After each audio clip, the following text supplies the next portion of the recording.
আমাদের ভিতরে এই অংশটা নিয়ে যাবো ইনশাআল্লাহ, ওখানে বোঝাবো আল্লাহ যদি তৌফিক দান করে। তো ফেরাউন দাবি করলো যে আমি কি আল্লাহ, আমি স্রষ্টা, আমার গোলামি করো। আসিয়া তার গোলামি না করা তাকে শাস্তি দিলেন। আর আল্লাহ পাক কি করলেন? তাকে জান্নাতের ব্যবস্থা করে দিলেন। সুবহানাল্লাহ করবেন না? আল্লাহ পাক তখন ফেরাউনকে বুঝাবার জন্য আল্লাহ হযরতে মূসা আলাইহিস সালামকে ফেরাউনের কাছে দাওয়াত নিয়ে পাঠালেন। কি নিয়ে? দাওয়াত দেওয়ার জন্য পাঠালেন। হযরতে মূসা আলাইহিস সালাম আল্লাহর হুকুম নিয়ে ফেরাউনের কাছে চলে গেলেন, বললেন লা ইলাহা ইল্লাল্লাহু মূসা কালিমুল্লাহ। হযরত মূসা আলাইহিস সালাম বললেন, ফেরাউন তুমি যে দাবি করছো এটা সত্য না। আমি তোমার কাছে দাওয়াত নিয়ে এসেছি, এক আল্লাহর গোলামি আমরা করি, তুমিও সেই আল্লাহর গোলামি করো যিনি তোমাকে সৃষ্টি করেছে, আমাদের সৃষ্টি করেছে, গোটা জগৎ গোটা পৃথিবী সৃষ্টি করেছে, তিনি হলেন রব, তুমি না, তার গোলামি করো। ফেরাউন কি খুশিরা বিরিয়ানি দিবে? ওকে বিরিয়ানি দিবে মূসা আলাইহিস সালামকে, নাকি মারপিট দিয়ে উত্তর মাধ্যম দিবে? ফেরাউন রেগে গেল, 180 মাইল স্পিডে খেপে গেল। এত বড় আসপর্দা, এত বড় সাহস, তুমি কোত্থেকে বেরে? আমি স্রষ্টা, আর আমার কাছে অন্য স্রষ্টার দাওয়াত নিয়ে আসতো, তুমি কি আস্ত আমান যেতে পারবে? তোমাকে জেলে ঢুকায় দিব। ফেরাউন কি বললে?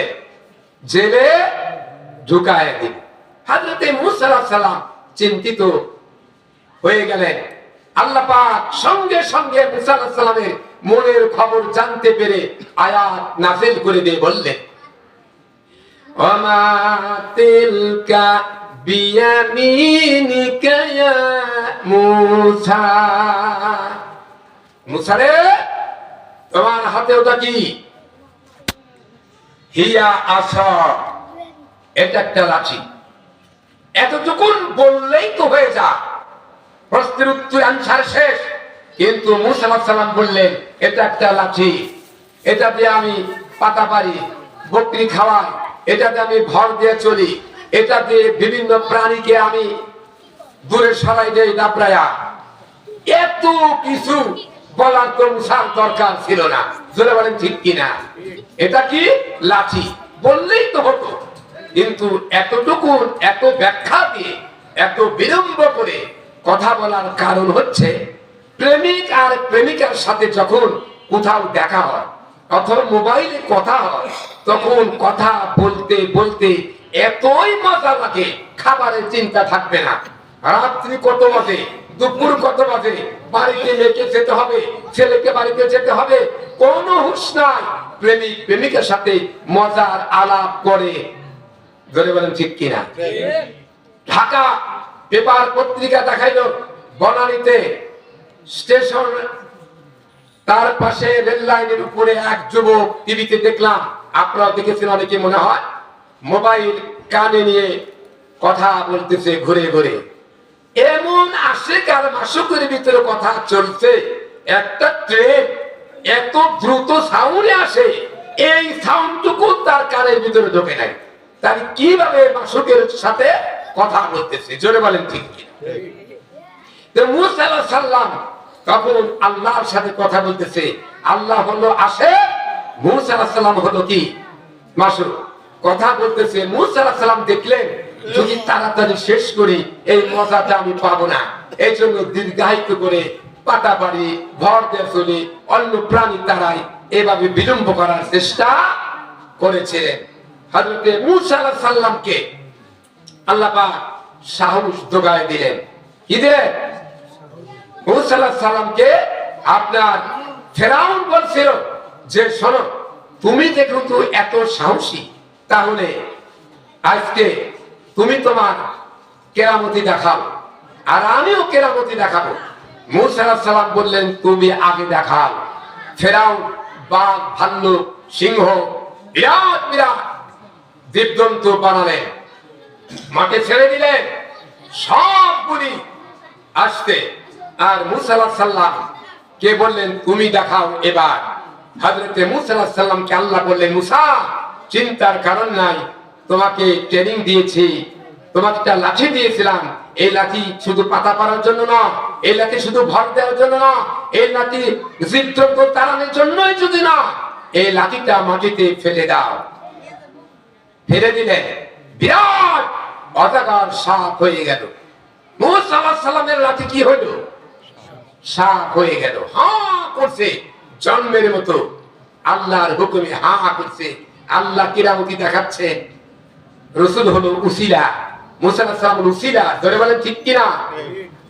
সমস্ত বাঘ, ভাল্লুক, সাপ প্রাণীদের মুখের ভিতর দিয়ে ফেরাউনের সাপ, ভাল্লুক যত কিছু প্রাণী ছিল সব মুখের ভিতর দিয়ে সব ঢুকে তার পেটের ভিতরে চলে গেল। ফেরাউন কয় ওরে বাপ রে বাপ, আমরা যা দেখাইলাম এটা হলো জাদু, আর হযরতে মূসা আলাইহিস সালাম দেখালো এটা তো জাদুরই বাবা। কথা বুঝতে পেরেছেন? জাদুর বাবা।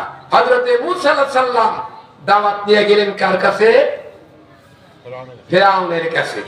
এখন মূসা আলাইহিস সালাম কোরআনের দাওয়াত দিলেন, বাধা আসলো। আমাদের বাংলাদেশে বিগত সরকারের আমলে যদি কেউ কোরআনের দর্শ দেয়, কোরআনের আলোচনা কোথাও কোনো ঘরের ভিতরে হয় আর ইসলাম বিদ্বেষী এগুলো জানতে পারে, টেলিফোন করাও সারা, থানার পুলিশ এসে ঘেরাও দিয়ে ধরাও সারা। ধরে বলেন ঠিক কিনা? তো মূসা আলাইহিস সালাম নীল দরিয়ার পাশে তার দলবল নিয়ে চিন্তা ভাবনা করতেছে কিভাবে ইসলামকে এগিয়ে নেওয়া যায়। এমন সময় ফেরাউন তার দল বল নিয়ে আসতেছে, তিন দিকে দরিয়া, একদিকে রাস্তা। তিন দিকে কি? পানি, দরিয়া, একদিকে রাস্তা। এখন সাথীরা বললেন মূসা ধরা পড়ে গেছে, এবার আর উপায় নাই, এই যে আসতেছে অস্ত্র শস্ত্র নিয়ে ফেরাউন, যেভাবে আমরা এবার ধরা পড়ে গেছি। হযরতে মূসা আলাইহিস সালাম বললেন সাথীরা ভয় পেও না, আমরা শুধু একা না, আল্লাহ রাব্বুল আলামিন আমাদের রাস্তা দেখায় দিবেন, তিনি আমাদের সাথে আছেন। জোরে বলেন ঠিক কিনা? জোরে বলেন ঠিক কিনা? হযরতে মূসা আলাইহিস সালাম বলাও সারা।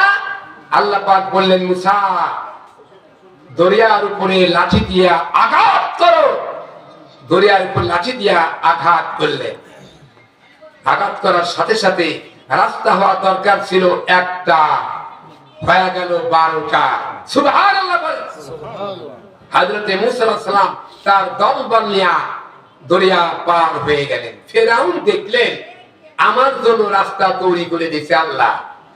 হ্যাঁ, মনে মনে ভয় পা নিজে খোরদানি করে, আবার আরেকজন কে বলে, আবার বলতেছে না এটা আমার ইশারা, রাস্তা হয়ে গেছে।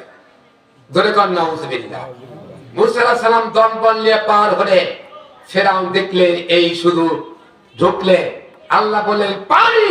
এবার ইসলামের দুশমন, মুসার দুশমন, আমার দুশমন, নবীদের দুশমনকে দুনিয়া থেকে বিদায় করে দেওয়ার জন্য পানি এবার এক হয়ে যা। পানি হুকুম মানে কা? পানি এক হয়ে গেল। ফেরাউনের গোষ্ঠীকে পানিতে চুবায়া আল্লাহ পাক দুনিয়া থেকে বিদায় করে দিয়েছে। সে আল্লাহ আছে না নাই? আছে। জোরে বলেন আছে না নাই? আছে। সেই ইসলামের বিরুদ্ধে, আলেমদের বিরুদ্ধে কেউ যদি আমরা করি, আল্লাহ পাক অ্যাকশনে যাবে। ফেরাউনের, নমরুদের, আবু জাহেল, উতবা, সাইবা কি অবস্থা হয়েছিল ইতিহাস দেখেছি আমরা, চোখে দেখি নাই, কিন্তু এইবার চোখে দেখলাম। আমরা ভেবেছিলাম 41 সালের আগে আমরা রেহাই পাবো না, এরপরে আবার নবায়ন করতে পারে 5 বছরের জন্য আবার, ঠিক কিনা? অনেকে আমরা হাল ছেড়ে দিয়েছিলাম 41 সালের পর্যন্ত তারা থাকবে, আবার তারা নবায়ন করতে পারে, এটা একটু ধারণা ছিল আমাদের। কিন্তু আমরা কি জানছিলাম যে এত তাড়াতাড়ি বাংলাদেশের মানুষ এই বিচারটা দ্রুত পাবে কেউ কি ধারণা করেছিলাম? কাইয়া কাদের বলছিল, শুনছেন না, ৪১ সালের আগে আমাদের কেউ নাড়া দিতে পারবে না। আরে তার গর্জন কি বাবা, কি গর্জন! ওঠে বাড়ির চাইতে বেশি গর্জন দিল। কোথায় সে, কোথায় পালাইলো কেন? তো খেলা হবে, খেলা হবে। তা আমরা তো খেলার জন্য গেছিলাম, খেললো তো না, প্লেয়ার পড়াইলো কেন? কোথায় আওয়ামী লীগ, কোথায় কাদের কাকা, কোথায় গেল ওই জালিমের গরম গরম কথা? খেলা হবে, খেলা হবে, খেলা হবে বলে কাকা গেল পালাইয়া। শেখ হাসিনা পলাইছে রে দেশটা ছাড়িয়া। আবার আসতেছে, ভারত সরকার তাকে আবার বাংলাদেশে আনার ব্যবস্থা করতেছে। আসতে দেবেন বুঝি? দেবেন না। বাংলাদেশে একটা মুসলমানের রক্ত থাকতে এই জালিম সরকারকে বাংলাদেশে আসতে আর দেওয়া হবে না, হবে না। ঠিক। শয়তানের তৈরি করা ধর্মের ব্যক্ষমতা প্রতিষ্ঠিত করতে দেওয়া হবে না, হবে না। জোরে বলেন ঠিক কিনা? ঠিক। যে আল্লাহ ফিরাউনকে ডুবাই মারলেন, সে আল্লাহ আছে না? দেখলেন ৫ই আগস্ট কি করলেন? যুবক ছেলেরা হলো উসিলা, যুবক ছেলেদের রেখে আল্লাহ পাক ছাত্রদের রেখে আবাবিল পাখির মতো পাঠিয়ে দিয়ে আল্লাহ নিজের সাহায্য করে তাদের আন্দোলনকে ত্বরান্বিত করে জালিম সরকারকে মুহূর্তের ভিতরে বিতাড়িত করেছে। জোরে বলেন ঠিক কিনা? বাংলাদেশকে দ্বিতীয়বারের মতো স্বাধীন করে দিয়েছে। সময় আসছে, সময় কাজে লাগাতে হবে। বুঝতে পারতেছেন? কাজে লাগাতে হবে। এরপরে দেখেন আল্লাহ পাক হযরত ইব্রাহিম আলাইহিস সালামকে পাঠালেন নমরুদের কাছে দাওয়াত দেওয়ার জন্য। কার কাছে? কার কাছে? নমরুদ। দাওয়াত নিয়ে গেলেন। নমরুদ হযরত ইব্রাহিম আলাইহিস সালামকে আগুনে পোড়াবার জন্য সিদ্ধান্ত নিলেন। আগুন জ্বালায়া উত্তপ্ত করেছিলেন, ঠিক না? আগুনে ফেলে দেবে। শয়তান এসে বলছে, ইব্রাহিম এবার তো আগুনে পড়বে, আমার কাছে সাহায্য চাও।